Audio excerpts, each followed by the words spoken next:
નમસ્કાર વિદ્યાર્થી મિત્રો, કેમ છો બધા? મજામાં? હું આપની સાથે ઝરમજા દર્શન મારી YouTube ચેનલ સાયકોલોજી ઇન એજ્યુકેશનમાં આપ સૌનું હાર્દિક સ્વાગત કરું છું. મિત્રો, આપણે જે મનોવિજ્ઞાનના જે વિડીયો અલગ મૂકેલા છે એના વિશે પણ આપણે વાત કરી. આપણે થોડાક આજે મનોવિજ્ઞાનના સંદર્ભમાં જ દરેક વિષય, દરેક વિજ્ઞાનને સાબિતી માટે કોઈને કોઈ સિદ્ધાંતની છે એ રચના કરવામાં આવતી હોય છે, એનું નિર્માણ કરવામાં આવતું હોય છે. આ સિદ્ધાંત પણ કાયમી હોતા નથી, બરોબર? એવા સિદ્ધાંતોનું નિર્માણ કઈ રીતે કરવામાં આવે એ વિશે આજે આપણે છે વાત કરવાના છીએ, અભ્યાસ કરવાના છીએ. સરસ મજાનો ટોપિક છે મિત્રો. પરીક્ષાને સંલગ્ન તો ઠીક છે, પણ જે વૈજ્ઞાનિક સમજ માટે પણ આ જે વિષય કે ટોપિક છે સમજવો ખૂબ આવશ્યક છે. ખાસ કરીને વાત કરવા જઈએ તો કે સિદ્ધાંતનું નિર્માણ. સિદ્ધાંતનું નિર્માણ એટલે કોઈ એવો સિદ્ધાંત, કોઈ એવી બાબત, કોઈ એવો વિચારોનું આપણે કહેવાય ને લેખિત સ્વરૂપમાં સાબિતી. અત્યાર સુધી માત્ર ને માત્ર વિચારો જ નહીં, પરંતુ એને લેખિતમાં આપણે કહી શકીએ અને એ લોકો એને જાણી શકે અને સમજી શકે, એનું નામ સિદ્ધાંત. સિદ્ધાંતમાં મુખ્યત્વે સ્પષ્ટીકરણ, સમજણ, તેનો અર્થ, તેમાંથી મળતી માહિતી નું કહેવાય ને કે ઉકેલીકરણ કઈ રીતે કરવામાં આવતું છે એ બાબત એટલે સિદ્ધાંત. તો આવા જ એક સરસ મજાના રસપ્રદ ટોપિક વિશે અભ્યાસ કરીએ. ચાલો, સિદ્ધાંતની જે કે પ્રસ્તાવના છે એમાં આપણે જોઈએ તો કે પોઇન્કાર નામના જે તત્વચિંતક તેમજ ગણિત શાસ્ત્રી છે, એમને એવી વાત કરી કે જેમ મકાન એ ઈંટોનો ઢગલો નથી, તેમ વિજ્ઞાન એ કેવળ હકીકતોનો સંગ્રહ નથી. હકીકત એટલે જે બાબત વાસ્તવિક છે તે.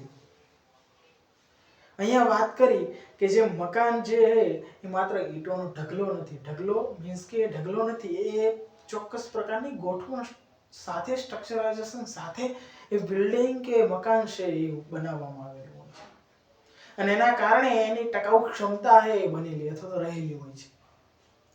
તો એવી જ બાબત વિજ્ઞાનના સંદર્ભમાં પણ છે. એટલે વિજ્ઞાનમાં માત્ર કેવળ એવી વાત છે કે હકીકતોનો સંગ્રહ, એટલે ખાલી એ માહિતી પૂરતી નથી.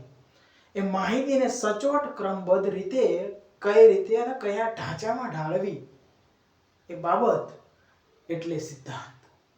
તો સરસ મજાની જે વાત કીધેલી છે ગણિત શાસ્ત્રી તેમજ તત્વજ્ઞાની કોની તો કે પોઇન્કારે. એવી જ બાબત જે છે એ નાગલે દ્વારા અમેરિકન તત્વજ્ઞાની હતા તેમને કીધેલી સિદ્ધાંત વિશે. ખરેખર સિદ્ધાંત શું છે તો કે દરેક પ્રયોગમાં અર્થઘટનના સિદ્ધાંતોનો ઉપયોગ કરવાની જરૂર છે. શું કીધું કે દરેક પ્રયોગના અર્થઘટનમાં કોઈ પણ પ્રકારનો વિષય હોય, વિષયનું અર્થઘટન કરીએ છીએ તો અર્થઘટન સમયે કોઈ સિદ્ધાંતની જરૂર પડતી હોય છે, આવશ્યકતા પડતી હોય છે અને એના આધારે આપણે એ ડિસ્ક્રિપ્ટ કરી શકતા હોઈએ છીએ, બરોબર? માહિતીનું તારણ છે એ કાઢી શકતા હોઈએ છીએ.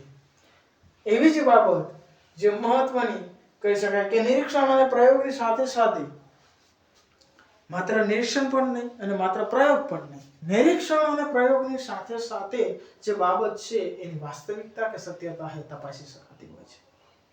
વાસ્તવિકતા, સત્યતા અથવા તો વાસ્તવિકતા તપાસી શકાતી હોય છે. કોઈ પણ પ્રયોગ કરો, કોઈ પણ બાબત વિશે માહિતી આપો તો એ માહિતી પાછળ એની પાછળ નિરીક્ષણ અને એનો એ પ્રયોગાત્મક દ્રષ્ટિકોણ પણ રહેલો હોય છે અને એના પછી એ સત્ય છે બહાર આવતું હોય છે. આમ જોવા જઈએ તો કે વિવિધ જે સાધન સામગ્રીઓ હોય છે તે એ વિજ્ઞાન અથવા તો કોઈ પણ વિષય હોય એને વિજ્ઞાન સાબિત કરવા માટે પુરવાર નથી. માત્ર એની સાધન સામગ્રીઓ જ નહીં, બરોબર? એમાં વપરાતી કોઈ અન્ય આઈટમો હોય તો પણ ભલે, પરંતુ એ સાધન સામગ્રીઓ સાથે અર્થઘટન માટે જે સિદ્ધાંતોનું નિર્માણ કરવામાં આવેલું છે એ સિદ્ધાંત પણ ખૂબ આવશ્યક છે. સાધન સામગ્રીથી કાંઈ જ થતું નથી. એ સાધન સામગ્રીનો ઉપયોગ કરીને તમે જે નિષ્કર્ષ સુધી પહોંચો, જે કહેવાય ને જે બાબત સુધી પહોંચો, તે પહોંચવા માટે તમારે અર્થઘટન કરવું પડશે અને આ અર્થઘટન માટે કોઈ ચોક્કસ સિદ્ધાંતની જરૂરિયાત ઊભી થશે. કોઈ આપણે ગુરુત્વાકર્ષણનો જે નિયમ કે સિદ્ધાંત વિશે આપણે વાત કરી શકાય. ન્યૂટનને એ પ્રકારનો હજી વિચાર કેમ આવ્યો કે ખરેખર વસ્તુ નીચે જ પડે. એને નિરીક્ષણ કર્યું કે વસ્તુ કોઈ પણ વસ્તુ હોય તો એ નીચે પડે છે, હવામાં લટકી રહેતી નથી. તો એના પાછળ શું કારણ છે? તો એને અલગ અલગ પ્રયોગો કર્યા, વસ્તુ લીધી, વસ્તુ લઈને નીચે વસ્તુ આમ હવામાં તરતી મૂકવાનો પ્રયત્ન કર્યો, પણ દરેક જે વસ્તુઓ છે, બરોબર, જે ઘન જે વસ્તુઓ કહી શકાય, આ સિવાય અન્ય વસ્તુઓ અમુક બાબત છે જે હવામાં તરતી હોય છે. આજે વસ્તુઓ સિવાય આપણે વાત કરીએ તો કે વસ્તુઓ સિવાય જે ઘન જે વસ્તુઓ હોય છે, તમામ વસ્તુઓ છે એ નીચે પડતી હોય છે. નીચે પડવાને કારણે એને પ્રયોગ કર્યો અને સાબિત કર્યું એ વાસ્તવિકતા છે કે કોઈ પણ વસ્તુ હોય તો પૃથ્વી ઉપર કોઈ એવા પ્રકારનું બળ રહેલું છે. અને આ બળ એટલે કયું બળ? તો કે ગુરુત્વાકર્ષણનું બળ.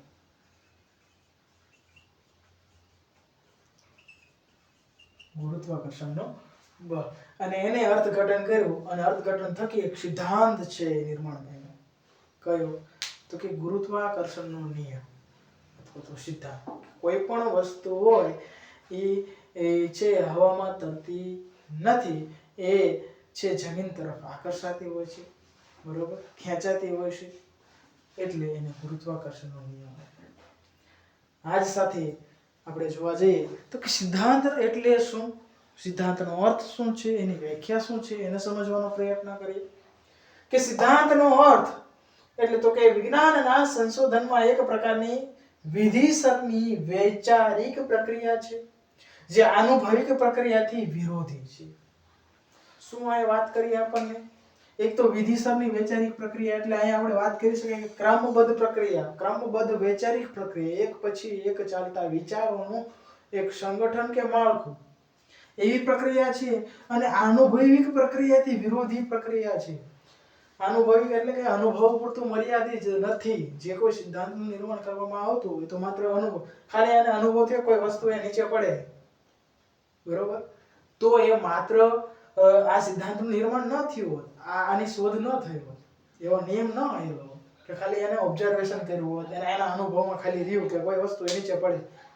પણ કેમ પડે, શા માટે પડે, એવા પ્રશ્નો એને ઉદ્ભવ્યા અને એના કારણે એના ચોક્કસ પ્રયોગો કર્યા અને પ્રયોગો કર્યા પછી સત્યતા ઉપર સાબિત થયું કે ના, આ વસ્તુ આમ હોઈ શકે છે. એટલે આનુભવિક પ્રક્રિયાથી વિરોધી પ્રક્રિયા ગણાવેલી છે. કોને? તો કે સિદ્ધાંત નિર્માણની જે પ્રક્રિયા છે તેને. અને એક વિધિસરની વૈચારિક પ્રક્રિયા છે, એક પછી એક જે કહેવાય ને તર્ક વિતર્ક દ્વારા હે, પ્રશ્નો દ્વારા હે, એનું સમાધાન લાવવાનો પ્રયાસ કરવો અને આપણે સિદ્ધાંત તરીકે ઓળખી શકાય છે. આજ સાથે ઘટનાઓ પરથી બીજી વ્યાખ્યા આપણે વાત કરી. ઘટનાઓ પરથી તારવેલ સામાન્ય નિયમ. શું ઘટના બની? એ ઘટનાને આધારે જે આપણે નિયમો તારવીએ છીએ એને આપણે સિદ્ધાંત તરીકે કહી શકાય છે. આમાં બંને બાબતો પ્લસ કે સ્પષ્ટીકરણ પણ હોવું જોઈએ અને અનુભવ પણ હોવો જોઈએ, અનુભવિક પણ હોવું જોઈએ, બરોબર, અનુભવિક પણ હોવું જોઈએ અને સ્પષ્ટીકરણ પણ એ બંને બાબતો સાથે જોડાયેલું હોય. કોઈ પણ ઘટના હોય એ જ્યારે પણ તારવવામાં આવતું હોય છે તે તારવેલી ઘટનાનું જે કે સામાન્યકરણ આપણે કરતા હોય એવો નિયમ કે આ ઘટના અહીં બને તો આવા પ્રકારની એ પ્રતિક્રિયા હોય છે, આવા પ્રકારનો છે પ્રત્યાઘાત હોય છે. અને એવા પ્રકારના પ્રત્યાઘાતને કારણે કોઈ ચોક્કસ પ્રકારના સિદ્ધાંતની રચના થાય છે. પાવલોને નથી ખ્યાલ કે ભાઈ એ છે ખોરાક ઉપર અથવા તો જઠર અથવા તો પાચન ક્રિયા ઉપર અભ્યાસ કરતો હતો, શરીરશાસ્ત્રી હતો, પણ એને નથી ખ્યાલ કે કોઈ એવો અન્ય ઉદ્દીપકો એની સાથે સાહચર્યાત્મક સંબંધ જોડશે, બરોબર, અને ઘંટડી કે અન્ય એને ચાલવાનો અવાજ હોય કે અન્ય બીજો કોઈ અવાજ હોય એની સાથે જોડાણ સાથે એક અલગ પ્રક્રિયા અથવા તો પ્રતિક્રિયા એ પ્રાણી આપતું, અથવા તો કૂતરો છે એ પ્રકારની લાળ જરણની જે પ્રક્રિયા કરતો હોય છે. તો કહેવાનો અર્થ એને એક અલગ સંશોધન અથવા તો એક અલગ સિદ્ધાંત આપ્યો, એક અલગ નિયમ આપ્યો, એક અલગ શિક્ષણ આપ્યું અને કીધું કે વ્યક્તિને જો કોઈ વ્યક્તિને અન્ય ઉદ્દીપક સાથે પણ સાહચર્યાત્મક સંબંધ છે એ જોડાઈ શકે છે. જો એને સતત એનું પુનરાવર્તન કરવામાં આવે, એની સાથે કન્ડિશનિંગ કરવામાં આવે, અભિસંધાન કરવામાં આવે, તો એ ચોક્કસ એ વ્યક્તિ એ ઉદ્દીપક સાથે એ જોડાણ સાધી લેતો હોય છે. એટલે અહીંયા એ જ બાબત કીધી કે ઘટનાઓ પરથી તારવેલ સામાન્ય નિયમો અને સ્પષ્ટીકરણ કરવામાં આવતું હોય, અનુભવની સાથે આ સામાન્ય નિયમ છે એ ધારવામાં આવતો હોય છે, તેને આપણે સિદ્ધાંત તરીકે ઓળખી શકાય છે. આ જે સિદ્ધાંતો છે એ સિદ્ધાંતોની આપણે લાક્ષણિકતાઓ કે લક્ષણો કે વિશેષતાઓ પણ છે. કઈ વિશેષતાઓ છે તો એને આપણે ક્રમબદ્ધ રીતે આમ જોવા જઈએ તો કે લક્ષણો હોય, બરોબર, એ લક્ષણો હોય હંમેશા એની વ્યાખ્યા ઉપરથી ઉતરી આવતા હોય છે, એની વિશેષતા હંમેશા વ્યાખ્યા ઉપરથી ઉતરી આવતી હોય છે. તો અહીંયા વાત કરીએ પહેલી જે બાબત છે તો કે સ્પષ્ટીકરણ અને કાર્યકારિત સંબંધ સ્થાપવો. સ્પષ્ટીકરણ એટલે જે નિયમ તમે બનેલો હોય એને લેખિત સ્વરૂપમાં લખવો, બરોબર, સ્પષ્ટ કરવું કે ખરેખર કેમ થાય છે, શા માટે થાય છે, બરોબર, કેમ થાય છે અને શા માટે, કેમ અને શા માટે, એના વિશે જણાવવું. તેમજ કાર્યકારિત સંબંધની વાત કરી, કાર્યકારણનો સંબંધ, આવું થયું તો આમ થાય, બરોબર, આ પ્રકારનો ઘાત પ્રત્યાઘાત, બરોબર, જેટલો તમે કોઈ બોલ હોય તો કોઈ દિવાલ સાથે અથડાવવામાં આવે તો એનાથી ડબલ સ્પીડમાં એ જે બોલ છે એ આપણને પ્રત્યાઘાત સ્વરૂપે પ્રતિક્રિયા આપતો હોય છે, બરોબર. તો એ જે અલગ અલગ જે નિયમો છે એ નિયમોને આધીન અહીંયા વાત કરી શકાય કે કાર્યકારિત તેમજ સ્પષ્ટીકરણ જરૂરી છે. શેમાં? તો કે સિદ્ધાંત નિર્માણ. પછી જે સિદ્ધાંતની સ્થાપના થતી હોય છે, આ સાથે એના મુખ્ય કાર્યો જે જોવા જઈએ તો કે મુખ્ય કાર્ય છે એના સાધન અને ધ્યેય એક નક્કી હોય, બરોબર, એક સાધન અને ધ્યેય તરીકે જે સિદ્ધાંત છે એને જોવામાં આવતો હોય છે. જે આપણને તારણ આપેલું હોય, જસ્ટ ફોર એક્ઝામ્પલ અહીંયા આપણે ગુરુત્વાકર્ષણની વાત કરેલી હતી, તો શું છે તો કે એક નિયમ છે, તો એમાં જે સાધનો હોય, જે પ્રાયોગિક સાધનો હોય, બરોબર, અને એની પાછળ એક ધ્યેય છુપાયેલું હોય અને ધ્યેયને જાણવાની આપણે કોશિશ કરતા હોઈએ છીએ અને ધ્યેય જાણી લઈએ, બરોબર, અને ધ્યેય જાણવાથી આપણને શું થતું હોય, સ્પષ્ટીકરણ મળતું હોય. સ્પષ્ટીકરણ મળવાથી એક ચોક્કસ એ બાબત આપણને ખ્યાલ આવતો હોય, ખ્યાલ આવવું એટલે આપણે સિદ્ધાંત નિર્માણ તરફ આગળ વધતા હોઈએ છીએ. આ સિવાય આપણે કહીએ કે ગથ્રીએ એ સુસંગત સિદ્ધાંત તેમજ ફ્રેન્ક અને સંજ્ઞાનું તંત્ર, બરોબર, આ બંને બાબત છે, ગથ્રીનો સુસંગત સિદ્ધાંત અને ફ્રેન્કનું છે એ સંજ્ઞાનું તંત્ર. સુસંગત એટલે એના સંલગ્ન હોવી જોઈએ બાબત. કોઈ સિદ્ધાંતની સ્થાપના કરવામાં આવે અથવા તો એ પ્રકારની જે ક્રમિક રીતે જો વૈચારિક પ્રક્રિયા કરવામાં આવે, વિધિસરની આપણે વાત કરી, બરોબર, એના અનુભવમાં પણ છે, પણ એમાં આપણે વાત કરીએ કે જે સિદ્ધાંત છે, જે નિયમ છે, એને સ્પષ્ટીકરણ કરવા માટે એ નિયમ વિશેનો વિચાર છે એ એના સંલગ્ન છે કે કેમ, એ પણ એક પ્રશ્નાર્થ જ છે. તો એને સુસંગત હોવું જોઈએ એવું કોણ કહેશે? ગથ્રી કહે. અથવા તો એને સુસંગત હોય તો એને આપણે સિદ્ધાંત તરીકે ઓળખી શકાય છે. આમ તેમજ સંજ્ઞાનું તંત્ર. સંજ્ઞા એટલે કોઈ પણ કોઈ એક અંક લઈ શકાય, કોઈ ચિહ્ન લઈ શકાય, કોઈ ચિહ્ન અથવા તો અંક લઈ શકાય કે વ્યક્તિ જે સિદ્ધાંત રચના કરે છે એની પાછળ એક ચિહ્નિત તંત્ર હોય છે, એક ચિહ્નિત તંત્ર હોય છે. એ તંત્ર એ ક્રમબદ્ધ રીતે એ આગળ ચાલતું હોય છે અને અંતે કોઈ સિદ્ધાંતની એ રચના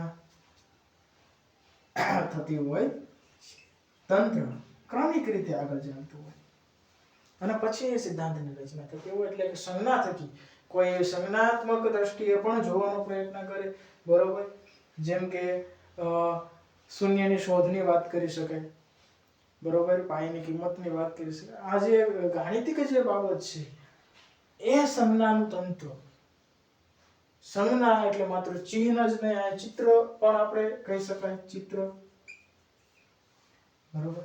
આ ચિત્રના જે સ્વરૂપને સમજવાનો પ્રયાસ કરે છે, એ સ્વરૂપને સમજીને આગળ વધવાનો પ્રયત્ન કરે છે, અને ત્યાર પછી એ કોઈ ચોક્કસ સિદ્ધાંત તરફ આગળ વધતું હોય છે અને એની સ્થાપના થતી હોય છે. સાપેક્ષ અથવા પૂર્વગ્રહો અને સંશોધન કરતાને વાત કરીએ કે જે સિદ્ધાંત રચવામાં આવે એ સાપેક્ષ હોય. સાપેક્ષ means કે એને સંલગ્ન હોવું, એને સુસંગત હોવું, અને અમુક વાર એવું બનતું હોય કે જે સિદ્ધાંતકાર છે અથવા તો સંશોધન કરતા છે, સંશોધન અથવા તો સિદ્ધાંતના સ્થાપક છે, એ સ્થાપકની જે પૂર્વગ્રહિત બાબતો અથવા તો અન્ય જે બાબતો મનોવલણ વગેરે બાબતો છે એના સિદ્ધાંત સાથે અસરકારક રીતે ભાગ ભજવે જ છે. ઇવન તેનો અનુભવ પણ આવી જાય, એનું શિક્ષણ પણ આવી જાય, વગેરે પાસાઓ છે એ ક્યાંક ને ક્યાંક સિદ્ધાંતની રચના કરવામાં હે એ કહેવાય ને વિક્ષેપ હોય અથવા તો બાધા હે ઉત્પન્ન કરે છે. વિક્ષેપ અથવા તો બાધા છે તે ઉત્પન્ન કરે છે. આ સિવાય આપણે અન્ય છેલ્લી બે લાક્ષણિકતાઓ છે એ સમજવાનો પ્રયત્ન કરીએ કે આનુભવિક, બૌદ્ધિક અને ભવિષ્યલક્ષી. શું વાત કરીએ કે જે સિદ્ધાંતની સ્થાપના કરવામાં આવે કે અમુક વાર એવું થતું હોય કે પોતે વ્યક્તિ અનુભવેલો અને અનુભવના આધારે વ્યક્તિ એ સિદ્ધાંતની સ્થાપના કરી દેતો હોય છે. બરોબર. એમાં કોઈ પ્રાયોગિક અભ્યાસ પણ કરવામાં નથી આવતો હોતો. ડાયરેક્ટ એમ કહે છે કે આ પ્રકારનું છે સત્ય છે, આ સત્યને સમજવાનો પ્રયાસ કરતો હોય છે. અને સત્યની સાથે જ અમુક બાબતો એવા સિદ્ધાંતો હોય કે બૌદ્ધિક હોય. બૌદ્ધિક એટલે બુદ્ધિ સાથે સંકળાયેલા હોય, વ્યક્તિના જે બૌદ્ધિક પાસા સાથે સંકળાયેલા હોય, તર્કબદ્ધ હોય, તાર્કિક હોય, જેને આપણે સ્વીકારી લેતા હોય કે ખરેખર આ છે એ યોગ્ય છે. એટલે અમુક જે સિદ્ધાંતો હોય બૌદ્ધિક હોય છે, તેમજ અમુક જે સિદ્ધાંતો હોય ભવિષ્યલક્ષીના સંદર્ભમાં પણ હોતા હોય છે. અને એ જ બાબત કે દરેક સિદ્ધાંત એ કાયમી હોતા નથી. દરેક સિદ્ધાંત છે એ કાયમી હોતા નથી. એમાં સતત ને સતત પરિવર્તન રહેતું હોય છે, અને પરિવર્તનને કારણે કોઈ અન્ય અથવા તો એમાં ચોક્કસ પ્રકારના ફેરફારો થતા હોય છે. બરોબર. અને ફેરફારને કારણે એક અન્ય સિદ્ધાંતની રચના થતી હોય છે. આ સિવાય અન્ય કોઈ એવા વ્યક્તિઓ છે તે એની ટીકા અથવા તો ટિપ્પણી કરવામાં આવતી હોય. બરોબર. ટીકા અથવા ટિપ્પણી કરીને પણ એ સિદ્ધાંતને ખોટો સાબિત કરવાનો ક્યાંક પ્રયાસ કરવામાં આવતો હોય. અહીં આપણે એ જ વાત કરી કે નવી શોધ કે પરિવર્તન જોવું. ટીકા કે ટિપ્પણી થકી એક નવી શોધ હે એ નવી શોધની શરૂઆત, નવા સિદ્ધાંતની સ્થાપના થતી હોય અને અંતે એમાં ચોક્કસ જે પરિવર્તન એ જોવા મળતું હોય અને એને લોકો સ્વીકારે પણ છે. કારણ કે એમાં જે ટીકા ટિપ્પણીને કારણે જે વ્યક્તિ ટીકા કે ટિપ્પણી કરે એને સંલગ્ન એને અભ્યાસ કરવો પડશે, એનું નિરીક્ષણ કરવું પડશે, એને પ્રાયોગિક અભ્યાસ કરવો પડશે અને પછી એ સત્યને છે એ બહાર કાઢી શકતો હોય છે અથવા તો સિદ્ધાંતની એ સ્થાપના કરી શકતો હોય છે. તો મિત્રો આજે આપણે સિદ્ધાંત નિર્માણમાં સિદ્ધાંત શું છે, કઈ રીતે નિર્માણ પામે છે, સિદ્ધાંત નિર્માણનો અર્થ, કોન્સેપ્ટ, તેમજ આપણે વાત કરીએ કે એનું મીનિંગ, એની ડેફિનેશન, વ્યાખ્યા, તેમજ એની લાક્ષણિકતાઓ અથવા તો કેરેક્ટરિસ્ટિક વિશે આપણે છે ટૂંકમાં છે માહિતી મેળવવાનો પ્રયત્ન કર્યો. આ સાથે જો મિત્રો તમને આ વિડીયો ગમ્યો હોય તો લાઈક, શેર અને સબસ્ક્રાઇબ કરવા વિનંતી. Thank you.